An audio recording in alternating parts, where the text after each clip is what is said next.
புதிய தலைமுறை குழுமத்தின் ஆங்கில செய்தித்தாளான தி ஃபெடரல் தெலங்கானா பதிப்பை தொடர்ந்து தற்பொழுது கன்னடத்தில் தி ஃபெடரல் கர்நாடகா பதிப்பை தொடங்கியுள்ளது. இந்தியாவை மாநிலங்களின் பார்வையிலிருந்து பார்க்க வேண்டும் என்ற குறிக்கோளுடன் தி ஃபெடரல் இணையதளம் கடந்த 5 ஆண்டுகளுக்கு மேலாக இயங்கி வருகிறது. அண்மையில் தெலுங்கு மொழியில் தி ஃபெடரல் தெலங்கானா பதிப்பு தொடங்கப்பட்டு நாடு முழுவதும் நல்ல வரவேற்பை பெற்றது. தற்போது தனது கர்நாடகா பதிப்பை கன்னட மொழியில் தொடங்கியுள்ளது தி ஃபெடரல். பல்வேறு மாநிலங்களில் பல மொழிகளில் தரமான செய்திகளை தர வேண்டும் என்ற தங்களது உறுதியை இந்த புதிய பதிப்பு பிரதிபலிப்பதாக தி ஃபெடரல் செய்தித்தளத்தின் தலைமை செய்தி ஆசிரியர் எஸ் ஸ்ரீனிவாசன் தெரிவித்தார்.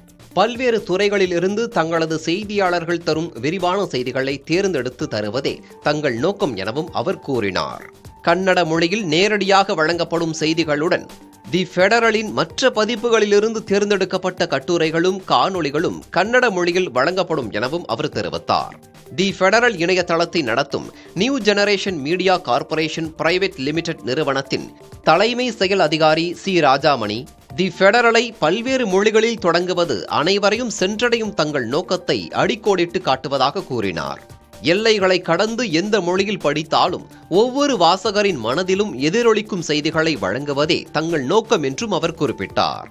தனது திறமைக்கும் நிபுணத்துவத்திற்கும் மாநிலம் முழுவதும் நன்மதிப்பை பெற்ற மூத்த பத்திரிகையாளர் முரளிதர கஜானே தி ஃபெடரல் கர்நாடகாவிற்கு தலைமையேற்றுள்ளார்.